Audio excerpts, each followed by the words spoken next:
हस्त मैथुन एक अष्ट मैथुनों के अंतर्गत है और ये भयानक रोग है, भयानक रोग। इसमें संकोच की बात नहीं, जैसे डॉक्टर से संकोच नहीं, ऐसे शास्त्र और सदगुरुदेव ये संकोच का विषय नहीं। ये वो भयानक रोग है जो कैंसर से भी, टीबी से भी बड़ा भयानक रोग है, बड़ा भयानक रोग। उसकी तो औषधि, इसकी औषधि नहीं है। वो तो प्रारब्ध से आ रहा है। ये आप वर्तमान क्रिया को बिगाड़ कर अपना नाश कर रहे हैं। छोटे छोटे बच्चे जब स्कूलों में जाते हैं और उनको गलत विद्यार्थियों का संग मिलता है तो प्रत्येक 100 में एक को नहीं कह सकते, 99 के जैसा हम मिले हैं अभी तक, 100 में एक को नहीं कह सकते, लेकिन 99 ऐसे मिले हैं, 100 में 99 जो इस रोग से ग्रसित हैं। पहले शायद वो पढ़ाई अपने लोगों के यहां नहीं थी। आज हमें बच्चे बताते हैं कि एक चैप्टर भी इसी प्रसंग का रखा जाता है। किसी विद्यार्थी जीवन से आए हुए साधु वेश में अपने उपासक ने बताया कि हम लोगों को शिक्षा दी जाती है कि जैसे खून निकल जाता है तो नया खून और बलवर्धक बनता है, ऐसे ही इस ब्रह्मचर्य का नाश करना अति आवश्यक है, क्योंकि वो हटेगा तो समस्त मांसपेशियों में नई शक्ति जागृत होगी। बोलो कितनी बड़ी हानि की बात, कितने बहुत बड़े दोष की बात है। छोटे छोटे बालकों की जिनकी किसी भी तरह से ब्रह्मचर्य नष्ट करने की अवस्था नहीं हुई, वो अपने ब्रह्मचर्य का संहार कर रहे हैं केवल केवल मनोरंजन के लिए। प्लेग, इन्फ्लुएंजा, ये रोग इतने बड़े महामारी नहीं जितना महामारी ये रोग है, जिसे बच्चे और बच्चियां खिलवाड़ समझ रहे, मनोरंजन समझ रहे, ये करना आवश्यक ही है ऐसा समझ रहे, सुविधाएं दी जा रही, कहा जाता खेलो हंसो, मार दिया। अभी किसी योग्य नहीं हो पाए और उनको सारी योग्यता नाश करने की शिक्षा दे दी गई और नष्ट हो गए। ना वो गृहस्थी लायक रह गए, न विरक्ति लायक रह गए। ये जो हस्तमैथुन जनित महारोग से, भयानक रोग से ग्रसित साधक जो भी मनुष्य, जो भी बच्चे हैं, सावधानी, बिल्कुल अपनी मृत्यु का वर्ण कर रहे हैं। और हम ये पक्की बात कह रहे हैं 100 में 99 इस दोष से ग्रसित हैं। 100 में 99, 98 नहीं, 99। और हम जब उनसे पूछते हैं तो पता चलता है ये केवल स्कूल में ही पूरी ट्रेनिंग हो जाती है। आपस में 4 बच्चे बैठकर ऐसे गंदे आचरण से युक्त हो जाते हैं जो जीवन में इससे निकल पाना बड़ा कठिन है। नाना प्रकार की, गंगा की कसम, यमुना की कसम, भगवान की कसम, गुरु की कसम, सब कसम एक तरफ, खाने के बाद 1 मिनट बाद जहां वो अपने स्वरूप में कामाग्नि जागृत हुई नष्ट हो जाता है साधक। ये जो हस्त क्रिया के द्वारा अपनी वीर शक्ति का नाश कर रहे हैं, बिल्कुल समझ ले ये अनिष्टकारी चेष्टा पहली बात अगला जन्म तुम्हें मनुष्य का नहीं होने देगी, क्योंकि तुम इतना भयानक अपराध कर रहे हो। हर वीर शक्ति में वो जीवाणु है जिससे मनुष्य का जन्म होता है। आप उसको किस तरह से नष्ट कर रहे हैं, पहला महापाप तुम कर रहे हो। दूसरी बात, जैसे किसी लकड़ी में घुन लग जाता है, अंदर अंदर उसे खाली कर देता है, ऐसे ही ये क्रिया हर साधक को, हर बच्चे को, हर मनुष्य को जर्जर कर देती है, उत्साहहीन कर देती है, निकृष्ट भावना से युक्त कर देती है। कोई भी इस हस्त क्रिया को यदि स्वीकार किए हैं तो उसका फल देख ले, बिना प्रयास के वो वीरहीन होता रहेगा। कसम खाइए कि मैं जीवन में कभी हस्तमैथुन नहीं करूंगा। श्री जी को साक्षी करके इसका निर्वाह कीजिए, विश्वास कर लीजिए आपकी परमार्थिक या व्यवहारिक जो भी उन्नति सबके नाश का प्रधान कारण है। आप ऐसे कारण को स्वयं कर रहे हैं। गृहस्थी धर्म में तो जब संयोग होगा तब होगा, आप इसमें प्रतिपल मर रहे हैं, प्रतिपल। और ये आपको इतना कमजोर, इतना परास्त कर देगा, आप भगवत मार्ग में चल नहीं सकते। आप इसे निश्चय करें, इसी क्षण निश्चय करें कि मैं कभी भी हस्त क्रिया के, तो कोई भी साधक, स्त्री या पुरुष, कोई भी साधक किसी भी प्रक्रिया के द्वारा हम ऐसा, जब तक गृहस्थ धर्म से युक्त होकर हम भगवत पूजा की भावना से संतान उत्पत्ति वाली क्रिया, वो अलग चीज, अपने किसी चेष्टा के द्वारा हम ऐसा नहीं करेंगे।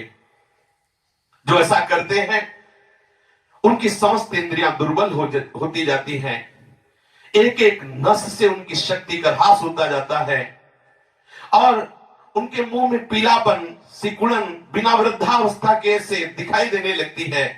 नस में दौर्बल्य, बार बार स्वप्न दोष, नाना प्रकार के गंदे संकल्प, नाना प्रकार की जलन उनके हृदय में प्रकाशित हो जाती है और वीर शक्ति इतनी द्रवित हो जाती है कि उनको पता ही नहीं लगता कब स्खलित हो गई। इसलिए साधक सावधान, ऐसी गलती बिल्कुल न करे, बिल्कुल न करे। क्योंकि शरीर के भीतर एक मनोवाह नाम की एक नाड़ी है। इस नाड़ी के साथ संपूर्ण नाड़ियों का संबंध है। जे भी आप कामासक्त होकर के इस क्रिया को करते हैं, संपूर्ण आपके शरीर की नस नाड़ियां कांप जाती हैं।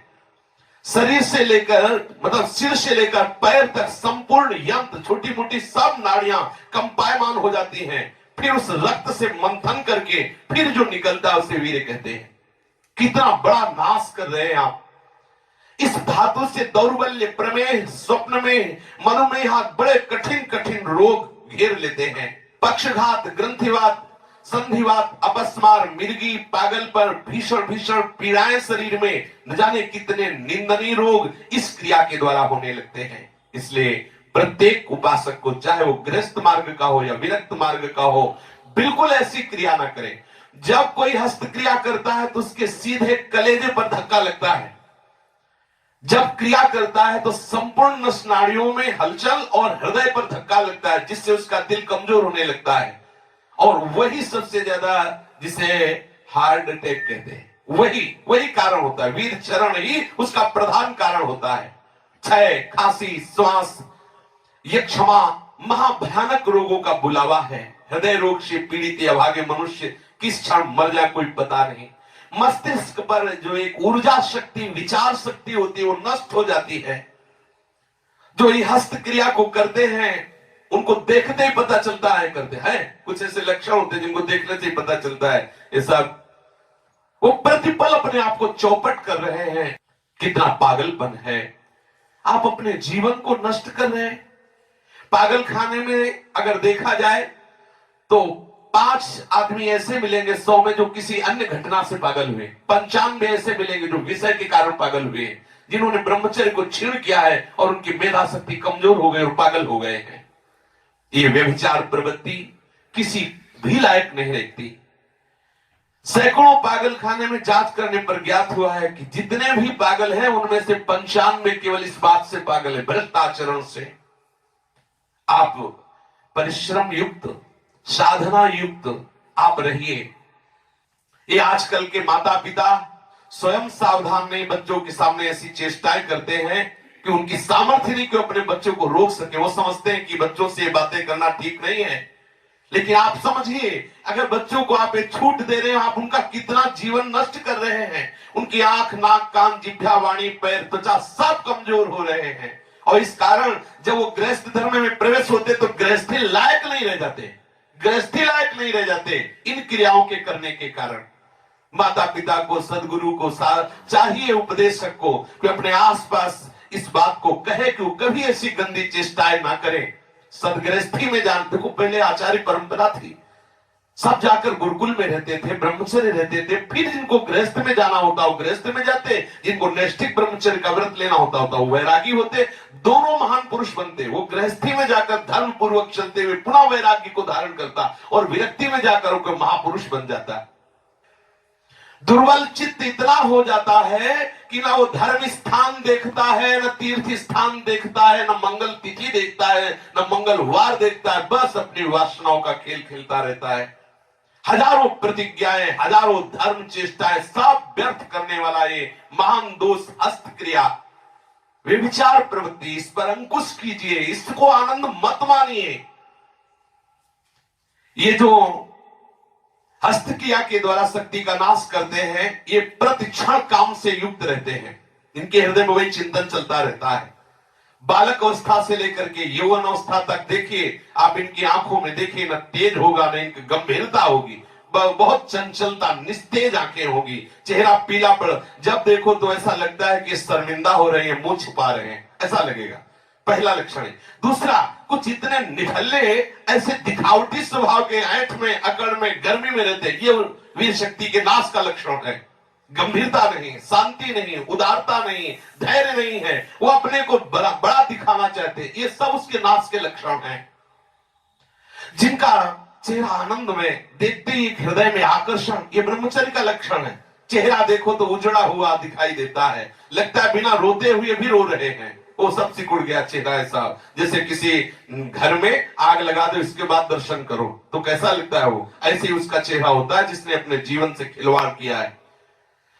जो स्वभाव से ही रुक्ष, चिड़चिड़ा, क्रोधी, बात बात पे एकदम रूखा, चेहरा पीला पड़ रहा, फीका पड़, वो चेहरा पीला प्रेम का नहीं कि वो चेहरा प्रेम में पीला पड़, प्रेम में नहीं, यहां काम की बात हो रही है। मुख पिया आई फिर गई बदल गए तन रंग, ये प्रेम का लक्षण नहीं, ये काम के लक्षण की यहां बात हो रही। वो मुर्दा की तरह निस्तेज खिन्न छिन्न ऐसे ही घूमता रहता, कोई लक्ष्य नहीं, कोई उद्देश्य नहीं, बात बात में आलस्य, बात बात में गुस्सा। जो गालों में बिना कोई गुलाबी कुछ लगाए जो गुलाबी दिखाई देती है वो ब्रह्मचर्य की होती है, और जिनके ब्रह्मचर्य क्षीण हो जाते हैं, झाई पड़ जाती है। देखो देखने में तो लगता है क्योंकि बोले कितने को, बोले 18 के, 18 में तो उसकी दुर्गति हो रही, तो 28 और 48 में क्या होगा। जो काले दाग चेहरे में पड़ने लगते हैं, आंखें धसी नजर आती हैं, गाल पीले नजर आते हैं, नाक के आसपास काले काले दाग यहां ऐसे प्रकट हो जाते हैं, ये सब लक्षण हैं जो उन्होंने अपनी शक्ति का नाश कर दिया। सावधानी के द्वारा इस जीवन को आप बर्बाद ना करें। जो 12 वर्ष की अवस्था के बाद से शुरू क्रिया कर, 12 वर्ष हैं, कितने से बच्चे हैं, कितने चलना मुश्किल हो गया, चलना मुश्किल, तब कसम खवानी पड़ी। वो तो लक्षण पता है ना, तो कसम कि तुम्हें हमारी कसम, यदि हमें आप तनिक भी मानते हो, संत मानते हो, गुरु मानते हो, कसम खाओ आज के बाद ऐसा, तब उनमें चलने की सामर्थ्य आ रही। बच्चे हैं, खिलवाड़ हो गया, उनके लिए खिलवाड़ हो गया और अपने जीवन को नष्ट कर दिया। अभी 14, 13, 15, 18 ये अवस्था है। जो लोग ये कहते हैं ना कि खेलने खाने की अवस्था, वो थोड़ा सुन लें कि कौन सा खेल खेल रहे हो, क्या खा रहे हैं। ये खेलने खाने की अवस्था है। अरे ये वो अवस्था है जिसमें जो चाहो तुम बन सकते हो। जो इस वीर शक्ति का नाश करते हैं, बिना बुढ़ापे के सारे लक्षण बुढ़ापे के उनमें होते हैं। कमर में दर्द है, चला नहीं जा रहा है, थोड़ी चढ़ाई में हांफने लगे। अब अवस्था कितनी, बोले 18 की। इस अवस्था में तो मतलब दिशाएं भी कांपे, वो अवस्था है। अब तो दिखाई नहीं देता कोई जवाल। चित्त में कुचिंताएं, छाती में धड़कन, बिना भय के भयभीत हो जाना, थोड़े से भी दुख में ऐसा सोचना कि मैं आत्महत्या कर लूं, ये सब बातें उसी की कमी से हो रही हैं। ये महापुरुषों के अनुभव की झूठी झूठी बातों में एकदम घबरा जाना। कोई झूठी धमकी दे दे तो बस वो ऐसा लगता है अब क्या करूं, किसी कमरे में बंद हो जाऊं, अपने आप को प्राण हत्या करके बचा लूं, ऐसा मैं अपने शरीर को न, ये सारे के सारे लक्षण उसी में प्रकट होते हैं। जो ब्रह्मचर्य का नाश करता है, नींद ना आना या सोना तो कुंभकर्ण की तरह, मुर्दे की तरह सो जाना, आलस्य, जरा जरा देर में वो निरुत्साहित बातें, आंखों में जलन, भारीपन, ये सब, स्वप्न दोष अधिक होना, ये सब उसी के लक्षण है जो आपने गलतियां की है। जो सावधान नहीं रहता, तो जब वो लघु शंका को बैठता है तो सबसे पहले वीर शक्ति का श्रवण, या सबसे बाद में, दोनों में जैसा अभ्यास हुआ, आप शौच में बैठे, लघु शंका में बैठे, तो सबसे पहले या तो वो गिरेगा या बाद में गिरेगा। आप सोचो उसकी कितनी बड़ी दुर्दशा है। वीर का पाचन नहीं होता, भोजन का पाचन, रस रस का पाचन, रक्त रक्त का पाचन, मांस मांस का पाचन, जो मज्जा, अस्थि और ये सप्तम धातु वीर का पाचन नहीं हो सकता। इसका पाचन ओज के रूप में होता है, तेज के रूप में होता है, महान शक्ति के रूप में होता है। जो संयम से चलता है, भगवत आराधन में चलता है, उसका एक अलग ही स्वरूप होता है। उसमें एक अलग उत्साह, अलग तेज, अलग ओज चमकता रहता है। सावधानी से, चाहे स्त्री साधक हो चाहे पुरुष साधक हो, दोनों को रक्षा करनी चाहिए। खिलवाड़ ना समझो। ये सप्तम धातु बनने में, एक बार के बनने में 30 दिन 4 घंटे लगते हैं। 30 दिन 4 घंटे लगते हैं। जब बहुत सुंदर भोजन सात्विक किया जाता है तो एक बार में संतानोत्पत्ति करने की जो सामर्थ्य वीर शक्ति में है, वो 30 दिन 4 घंटे में तैयार होती है। शास्त्रीय पद्धति के अनुसार, शास्त्र सिद्धांत के अनुसार साधक सावधान रहे, इसे तमाशा न बनावे, इसे मनोरंजन न बनावे, इसे खिलवाड़ न समझे कि कोई देख नहीं रहा। आप जिस कार्य के लिए मनुष्य जन्म धारण किए, चाहे गृहस्थ हो चाहे विरक्त, उसके लिए अति अनिवार्य है आपको ब्रह्मचर्य रहना। ये जो हस्त प्रयास के द्वारा ब्रह्मचर्य का नाश करते रहते हैं, इनको बहुत सावधान हो जाना चाहिए। एक बार ब्रह्मचर्य नष्ट होने में 1.5 तोला सप्तम धातु नष्ट होती है, जो 30 दिन 4 घंटे में तैयार होती है। आप विचार कीजिए, 30 दिन 4 घंटे शरीर की नस नाड़ियों ने जो कमाया, उस सप्तम धातु को आप कितने मिनट में नष्ट कर रहे हैं? कितने बार 30 दिन 4 घंटे में एक बार कमाई हुई वस्तु को कितने बार नष्ट कर रहे हैं? आपकी क्या परिणाम दशा होगी, आप खुद विचार कर लीजिए।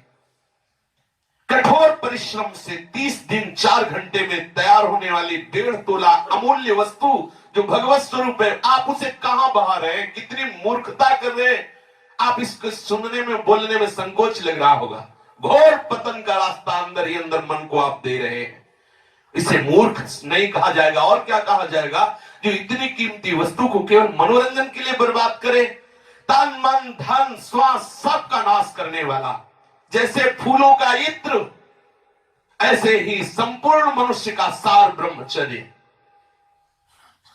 एक एक रुपया आप जैसे बहुत कंजूसी से समेट के रखे, फिर कोई चुराने आवे तो आप दे देंगे क्या? ऐसे ही यदि आप ब्रह्मचर्य पर दृष्टि रखेंगे तो आपसे पापाचरण हो ही नहीं सकता। आपको जलन हो जाएगी कि हम कितना जल के कैसे सदाचार से चल रहे हैं, और ये आकर्षण हमारे कैसे ब्रह्मचर्य को नष्ट कर। वो भागेगा, हर स्थिति से भागेगा। वो अपने ब्रह्मचर्य को, और सच्ची मानिए ब्रह्मचर्य में ही सामर्थ्य है हर द्वंद्व सहने की, हर द्वंद्व सहने की। जितने भी साधकों की या मनुष्यों की जो दुर्दशा है शास्त्र विरुद्ध आचरणों से, उसका कारण ब्रह्मचर्य का नाश। जरा विचार करो, जो दिन में 2 बार, जो 3 बार, या 2 दिन में, 3 दिन में, या चौथे दिन में ऐसा करते हैं, आप उन पर विचार कीजिए कि 30 दिन 4 घंटे में तैयार होने वाली वस्तु को वो 2 दिन में, 3 दिन में, या 1 दिन में 2 बार, या ऐसा आप सोचो उनकी कितनी बड़ी दुर्दशा हो रही, वो कहां पहुंचेंगे। आज कसम खा लो, बार बार कह रहे हैं, और ये हम दूसरों के लिए नहीं कह रहे, अपने लोगों के लिए कह रहे हैं, अपने लिए कह रहे हैं। अपने लोगों को कसम खा लेनी है, हम भूल कर कभी हस्त क्रिया के द्वारा अपने ब्रह्मचर्य का नाश नहीं करेंगे। जो अष्ट मैथुनों में वर्णन, हम एकांत में कभी स्त्री से संभाषण कामुक होकर नहीं करेंगे, हम कभी एकांत में खड़े होकर किसी स्त्री को नहीं ताकेंगे, कभी वो हम चेष्टाएं नहीं करेंगे जिससे हमारा भगवत मार्ग रुके। जो गृहस्थ है उनके लिए भी यही नियम है, एक पत्नी व्रत धारण करने वाला ब्रह्मचारी ही कहा जाता है। इसलिए सावधान, गृहस्थी में भी जाना है तो तब तक ब्रह्मचर्य का पूर्ण निर्वाह करें जब तक आप गृहस्थ धर्म से युक्त ना हो जाएं। और यदि विरक्त है तो आजीवन आप भले चले थोड़े दिन, लेकिन इसको सह जाएंगे तो इतने आनंद में रहेंगे, इतनी शीतलता, इतनी द्वंद्वों से लड़ने की सामर्थ्य आएगी, इतना उत्साह भगवत प्राप्ति को होगा। आप खुद देख लीजिए।